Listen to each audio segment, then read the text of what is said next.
next guest. You'd think that working as a surgeon in the NHS would be tough enough, but for my next guest, taking time away from his job and working in disaster-hit areas has become something of a spiritual mission. Saqib Noor is an orthopaedic surgeon. He comes from a Muslim family, but he says working with those most in need changed his own view on religion and faith. So what makes a fully trained NHS surgeon who's under enough pressure decide to take themselves off to some of the most difficult places on earth? Well, Saqib joins us now to talk about it and his memoir letter he's written too. Saqib, good morning to you. Good morning. I mean, as I explained there, I imagine life is tough enough as it is and pressured enough as it is. Why do you want to put yourself through the extra stress of visiting war-torn or disaster zones? I mean, I think I was very privileged to have travelled as a junior surgeon to many different parts of the world, and some of the images that have stayed with me I've never been able to forget, and having seen some of the discrepancies between what's going on in sub-Saharan Africa or Haiti or South Asia makes you just wonder how difficult it is for some people in the world to access healthcare, and it's completely different to the NHS, and I feel that discrepancy does need to improve over the course of the next 10, 20 years. Was it your just a personal choice that made you do this? Were you influenced by your faith?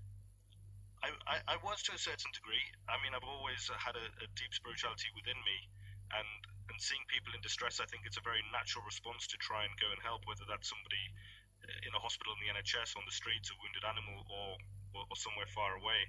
And so I was lucky enough to have the opportunity to travel abroad, and that has enlightened me to a greater degree, because not only the faith that I have, but the faith I've seen in other people, no matter what part in the world, we have so many similarities that it's made me realize there is a genuine God of all people that kind of combines and unites us all, and that has influenced me as I've continued. So what effect has that had on your faith specifically as a Muslim? I mean, I think it's made me much more open-minded, in the sense that I feel I have a connection with every person that I go and meet and treat or volunteer with. So, for example, in Haiti, it was an incredibly sad event when a school had collapsed and children had died, and we were on the scene of that school collapse. But I was invited to the funeral of one of those children. This was in a grand church. This is the first time I'd ever been to a Christian funeral, and it just made me realize that the same tears that we have, it's the same color. It's colorless, and the same blood that runs through us is the same color. And it just made me feel I was much more connected to everyone I'd ever met. You talk about that theme in your letter memoir. I feel God in all his people and in their goodness and kindness, and that we're all equal. We all have the same beating heart, the same red blood running through it, no matter our color, no matter our culture or religion. So I guess I'm picking up from that maybe you don't necessarily class yourselves as a strict Muslim, but just somebody who believes in a God or a higher power.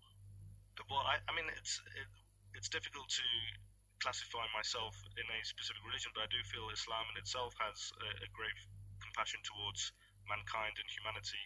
And whether my influences come from there or from the faiths I've met along the way, I do feel that they are genuinely the same. So I guess I have a kind of overall humanitarian picture now. How do you keep your faith, though, when you see such terrible things? I mean, I know that's a bit of a cliche question, but you're exposed to it so much more than your average person. You see the worst possible aspects of suffering, Sure. which would surely at times lead you to question why whoever it is that's overseeing us, if there is anything at all, would do this to people. I mean, why would he or she do this to people? It's an incredibly good question, and I wrote one letter in Pakistan, and I was severely demoralized at the time. I'd gone through a couple of rough days and some difficult conditions, and I wrote about the religion of medicine. What I found was that a lot of people in different parts of the world would use their religion as a medicine, as an antidepressant, and as a cure, and I was wondering, why am I not feeling this? Why am I struggling to find any real faith and question my own beliefs? And it made me realize that perhaps the medicine that I was performing was a religion in itself, in the sense that if I continue to work hard and if I set up a project or help treat one or two patients, maybe I would find some enlightenment. And so maybe my religion was also becoming my occupation. Couldn't you at the same time say that rather than faith doing good things in the world, it's just good people? It's just humanity, no matter what, wherever you go, because you've been to all the different continents and they all have different gods, they all have a different faith system, but the one uniting trait of all of those people is just people showing love to each other. And that isn't down to God or a faith, that's just down to humanity, isn't it? It is in a certain degree, and then you wonder, well, what's inspiring that goodness? And so I feel it's a God within the heart of all humans, and whether we call that humanity or God himself, there's certainly something that's inspiring a goodness, and what that deity is, I think, should be encouraged. Do you think you have to have a God to be a good person? No, absolutely not. I think whatever it is that drives you should always come from the heart, and it doesn't have to be a God. I don't think you have to have God to be a good person. Where can people read your letter memoirs? So currently it's available on Amazon, amazon.com.co.uk. If you search Surgery on the Shoulders of Giants, it'll pop up. Okay, great. It's been really interesting to talk to you, Saqib. Thank you very much. Thank you so much. Saqib Noor there, Surgery on the Shoulders of Giants, which is a great title, by the way, as well. His letters, memoirs of his experiences of being a surgeon around the world in some of the worst areas. 81333, start that text with the word Leeds. He would have fitted perfectly into our question today, where we're talking about what have you done this week, at least to make you proud, because we've got the Leeds Pride this weekend, and Heather Smalls is performing there too, so it kind of works on several levels, really. What have you done today? It's Mike Hill with you till 9 o'clock. We'll find out what Bridget and Dave are doing after 9 in the next 10 minutes or so this morning. But I want to tell you about somebody who's written a book this morning. It's a fascinating story, because you would think, wouldn't you, that working as a surgeon in the NHS would be stressful enough. But for my next guest, well, taking time away from his job and working, well, guess where? Disaster-hit areas. That's where has become something of a spiritual mission. Now, Saqib Noor is an orthopedic surgeon, comes from a Muslim family, but says that working amongst those most in need has changed his own view of religion and faith. In fact, whilst he was doing his missions abroad, he wrote many letters home. They formed the basis of a book called Surgery on the Shoulders of Giants. So what makes a fully trained NHS surgeon decide to work in other parts of the world? Well, let's find out. Saqib joins me this morning. Morning, Saqib. Good morning, Michael. Pleased to be here. It's lovely to hear from you. Now, what was it that made you want to work in disaster-hit areas and developing countries then? I've always had a passion for learning about different cultures and different places, different religions, different even healthcare systems. Even as a medical student, I would always read up about what was happening in different parts of the world.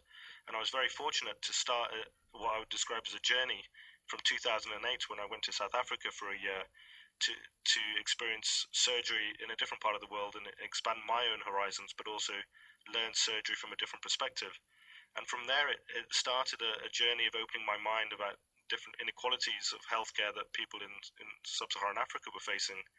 And then I was very fortunate to then go off to Haiti during the earthquake, or in the aftermath of the earthquake, and in Pakistan in 2010 after the unprecedented floods. And it formed an opinion of the vast inequalities between what we are so lucky to have in the Western world or in the NHS compared to, the majority of the world's population who have access to very, very little, sadly. And you said that your experience abroad also changed your view of religion and faith. How so? I have just been incredibly blessed to have worked with so many inspiring people and met so many inspiring patients of all faiths and all religions. And it's made me realize that no matter what our background has been, we have so many similarities in our cultures that they should be embraced and use each other for inspiration. So, for example, the Haiti earthquake in 2010, I worked with a very much a Christian faith-based organization who are doing some absolute incredible and inspiring work with paraplegic victims in Haiti. Whereas in Pakistan, I was it was actually during Ramadan that we were volunteering, and so it was a completely different mindset. Yet the people who were working, volunteering their time, were all inspired by a goodness of the human heart, and the patients were also inspired by their own faiths to try and make a recovery. And that universality is something that has stayed with me, and I feel almost at peace with no matter where I go now. Oh, what motivated you then, Saqib, to write a book about your experience? And what's that experience itself been like? So the book itself is actually a collection of letters that I wrote at the time, and it was never meant to be published. I never meant to go national or talk about this to big audiences. I was writing my words on my heart as I was going, and it was literally writing letters to my family explaining what I was doing, whether I was safe, and all the vast experiences I was learning.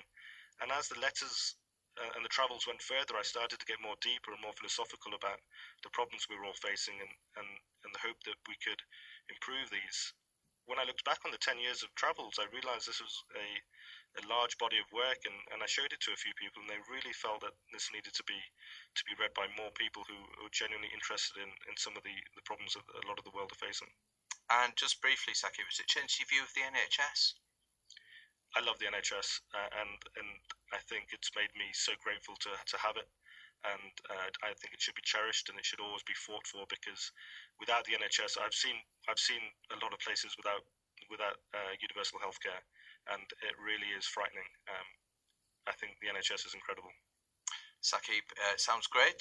Thanks for joining us on the programme this morning. Saqib Noor, an orthopaedic surgeon who chooses to visit disaster-hit countries and find spiritual guidance there, and has also written a book about his experiences. As I said, that book is called Surgery on the Shoulders of Giants. It's out now, so if his story has intrigued you and you'd like to read about it a bit more, then Surgery on the Shoulders of Giants is the book that you want to be looking for. And Saqib is about to leave for Cambodia as well.